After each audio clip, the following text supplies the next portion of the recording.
Why is disagreement so difficult? And how do we, I love Pastor Marian that you used the word wrestle. How do we invite people to wrestle in a productive way?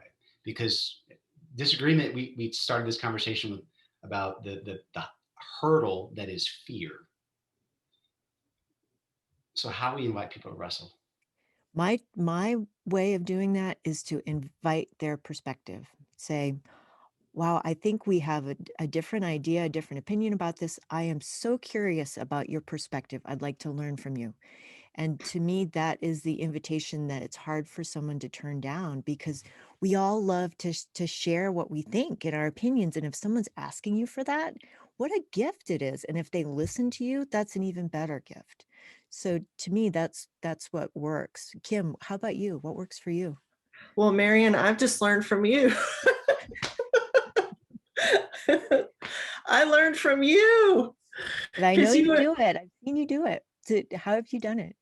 How have I done it? Just inviting people to tell me about your thoughts. Like um, when people, especially right now, are asking, when you're going to be done with your doctorate, what are you doing your research on? And I begin to talk to them about, I'm just investigating. Um, I'm not for sure yet, but I'm investigating like the LGBT component of this thing where Marian has said, Kim, I need help. Like, I've got these LGBT people that have called and they're from conserving denominations and they need a pastor to talk to. Can you help me with this? And so I take that question and they're like, that's a thing. It's like a new thing. And let's have a discussion over that. Like, how do we handle that? And then that I have been asked to participate in things in talks about LGBT and the conserving denomination because um, I'm not explosive about it, or uh, like, this conversation is over. This is where I stand and we're done. No more conversation and talk about it. But instead, I'm just interested to know what other people are thinking, and then they're interested in what are you thinking? And so a lot of this happens in more one-on-one. I can't say that it's in a group setting at all. It's all very one-on-one. It becomes less threatening that way. And just inviting the other person to share with me things that are perspectives I need to make sure that I study as I am investigating this pieces that are questions that they have that would inform my research. So that's been huge and so helpful. So a lot of different questions that they brought to me. So I think just in that, it's opened people um, to have their antennas up a little bit more, I think. But I don't know if I answered the question really well. No, But you did. That was great. Yeah. but uh, but I've learned a lot from you, Marian. I I'm just honored, have. Kim. You're a great person of conversation and drawing that out and giving such value to the other person to share. And that you say words like, I'm curious. That is so interesting. And you are genuinely interested, and you're just the real deal. Thank you, Marian. Oh, Kim, you're very sweet. I am really curious in what people think about things. And to that point, Jeremy, I know since I visited with your small group, how you've created this beautiful culture and environment where people just feel free to share their thoughts and to know that they'll be received with love.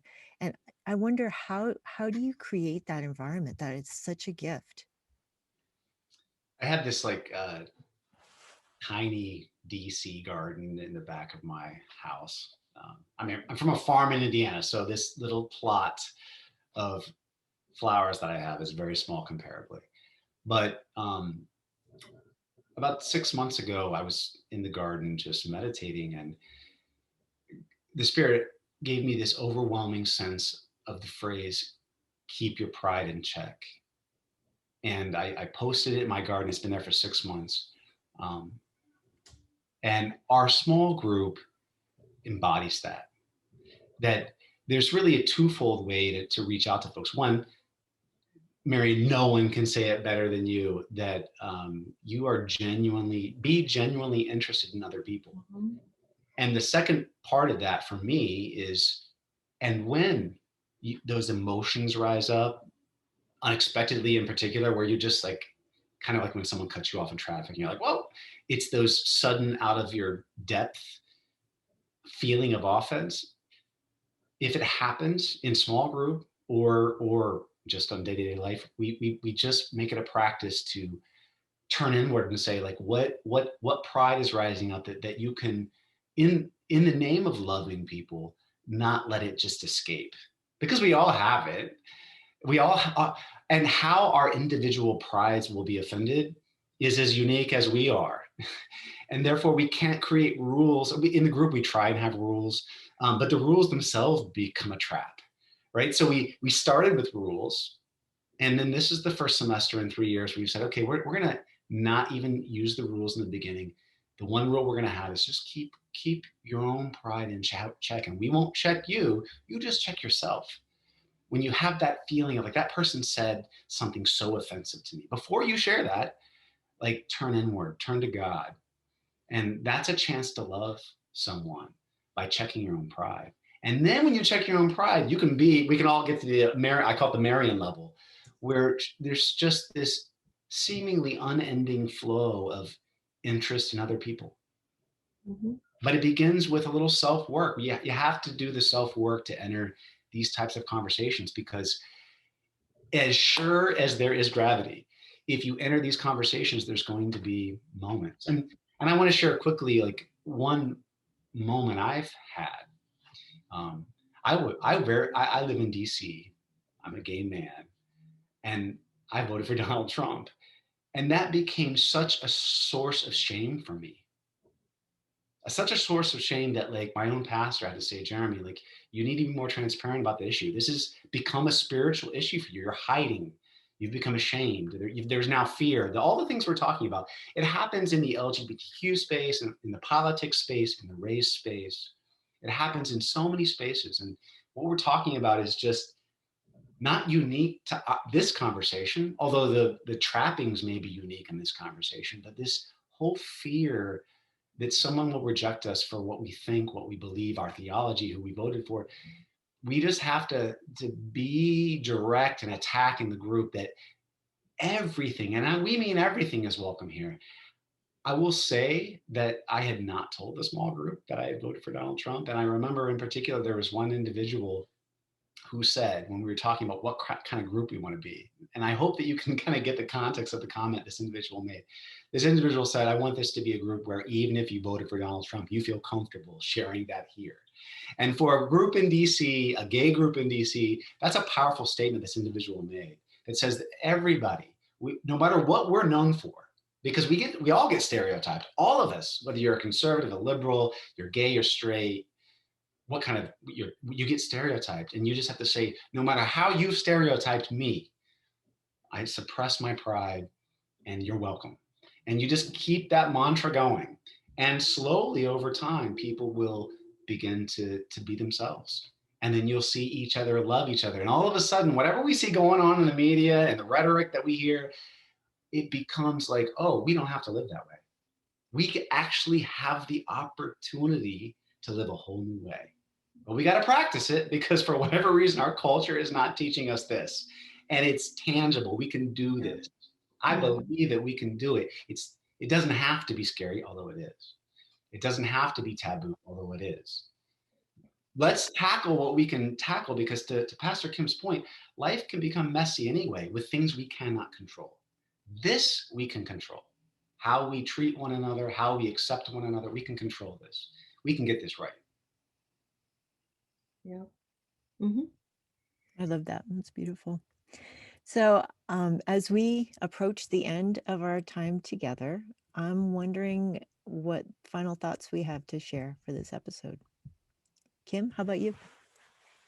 I think my thought would be that even though it is hard to be one, it doesn't give us an out to just disregard it.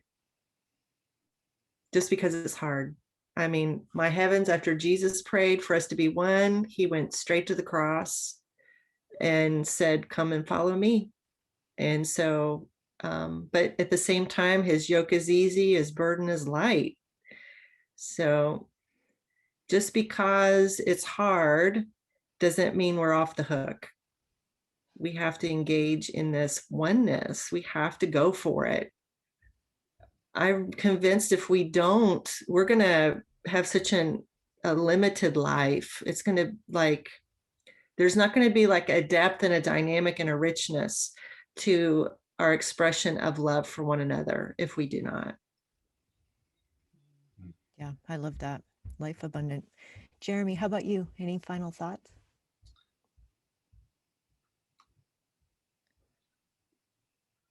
I just, crossing my mind is this idea that reclaim fear. By when I say reclaim fear, what I mean is fear can well up, and let it be a signal to do something new, to go in a new direction. Because usually when fear wells up, there's a whole suite of negative emotions around it that take us to a place. Let fear, in the specific context of conversation, I'm not talking about being chased by a bear. That's a different set of fear. But the fear that comes from being vulnerable, let it be a flag that here's your chance to take that choice to be vulnerable. And it's okay, and it's okay. We can forgive ourselves if we don't take the chance to be vulnerable. But every time a fear in a conversation or a fear in a relationship arises, I'm thinking to myself, whether it's talking about issues like this or any of the number of issues that create fear and anxiety in relationship, that we view that as an opportunity every single time to practice the things we've been talking about. I'm going to practice vulnerability this time. I'm going to share with a friend who I know loves me, wouldn't reject me over something silly. I'm going to share this time. Let fear be a signal to do something different. Pastor Marian. That's Yes. beautiful. My final thought on this topic is leaning in when it's a topic that is difficult or when someone has an opinion that is different from you. I love it when I hear something out in the world and I think, how can someone think that way? And then I think through all my different friends, and I intentionally have a wide variety of friends. And then I can be in touch with someone like Jeremy. I can be in touch with Jeremy and say, okay, I don't understand how you as a gay man would vote for Donald Trump. Can you please explain that to me? And I'm really interested. So I just invite all of us to be curious with each other when we don't understand something, to ask the question and to really take in what we hear for an answer. Yeah. So I look forward to being together with my two friends our next time. And I invite all of you who are watching and listening to share your questions with us. You'll see an email address where you can drop us a line, and we'd love to know what you'd like to hear us talk about. We'd love for you to be part of this conversation too. So thank you, Jeremy. Thank you, Pastor Kim. And until next time, we'll see you later. Okay. See ya.